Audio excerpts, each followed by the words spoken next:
كيفاش تحول ستايل ديال في اس كود من هاد ستايل اللي ممل لستايل اللي انيق بحال هذا. اول حاجه نبدلو هي ستايل ديال الايكونز، نمشيو للاكستنشن نكتبو ماتيريال ايكون تيم، فهو اول اختيار ندير له انستول، نختارو اول اختيار ماتيريال ايكون تيم. ودابا الا رجعنا فنلقاو الايكون تبدل لهاد الايكونز اللي زوينين بزاف. دابا نحاولو نبدلو الباك جراوند، نمشيو عاوتاني للاكستنشن ونكتبو كات كابوتشين فور في اس كود، وغيكون هو هذا اول اختيار كابوتشين فور في اس كود، ونديرو له انستال. كما كتشوف معايا هنا عطانا واحد الاختيار اوتوماتيك، نختارو حنا الاول نشوفو هو هذا الاول. الا ما عجبكش الاول نرجعو للاكستنشن ونديرو سيت كولور تيم، نختارو الثاني نشوفو الثاني ولا ابيض. نختارو انا شخصيا كيعجبني هذا الثالث هو اللي واعر الصراحه. دابا مبروك عليك هاد ستايل انيق، الاكستنشن اللي توفر عليك بزاف ديال الوقت. تخيل معايا باغي نبدل انا هاد الاتش 1 باغي نبدلها للباراغراف، فما كتشوف خصني نمشي نبدل الاولى ونبدل الثانيه، ولكن كاينه واحد الاكستنشن اللي تخليك تبدلهم بجوج بهم في دقه واحده.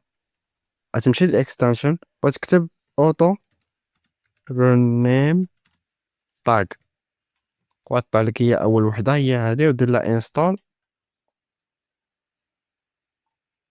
بعد ما انستالات غنمشيو لهنايا، ودابا بغينا نحولو هاد الباراغراف ل H1. غنمشيو لأول طاغ ديال الباراغراف ونكتبو H1، والثاني كما كتلاحظ معايا اوتوماتيك كيتبدل وكيخدم ايضا في الجي اس اكس.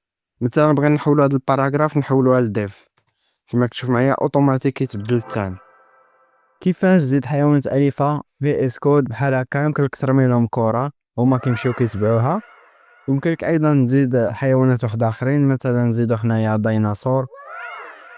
وهذا غتمشي للاكستنشن وتكتب في اس كود بيت، وتختار اول اختيار دير له انستول. ودابا الا مشيتي للفايلات ديالك انت ما يكونش عندك الباك جراوند بحال هكا، وما يكونش عندك الحجم ديال الحيوانات بحال قد هكا. الا بغيتي تبدلهم فتمشي للسيتين، تكتب في السيرش بيت، غتمشي اخر اختيار، وهنا فين كتختار الباك جراوند انت تكون عندك نان. انا اختاريت قبيلتي وينتر، دابا نختار فورست. والحجم ديال الحيوانات يمكنك تبدلهم من هنايا بيت سايز، دير في الاولى تكون عندك سمول ولا نان، موراها دير ميديوم، موراها تخرج من في اس كود تخرج فاش تدخل تلقى التغييرات تبدلو.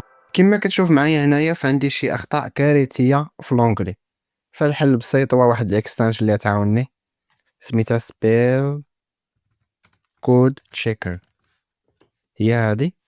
ندير لها انستول، نرجع للفايل ديالي.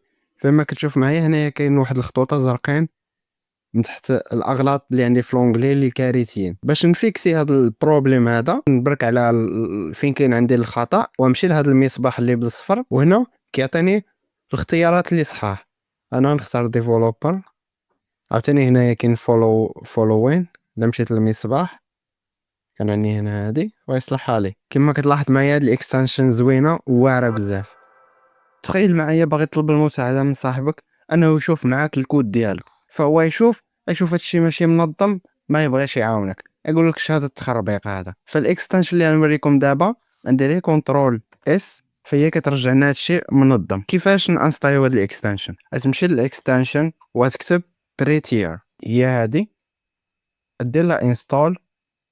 من بعد غتهبط لتحت وتشد هاد اول سطر ودير له كوبي، موراها تمشي لهادي ديال السيرش بار وتدير هاد العلامة ديال الأكبر أو يساوي، وتكتب open user setting، هي أول اختيار جيسون. تأكد من أنك تختار جيسون وتمشي للآخر وتزيد داك السطر اللي درتي له كوبي. موراها تمشي للسيتين وتكتب فورمات، تأكد من أن ديفولت فورمات مختارها بيتير، وتهبط لتحت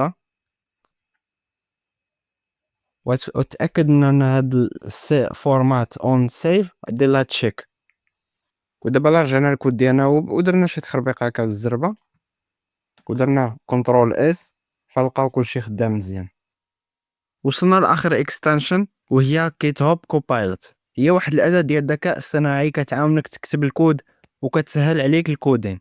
هاد الفيديو اللي طالع لك دابا كليكي عليه ودخل تفرج، شرحتها مزيان بالديتاي.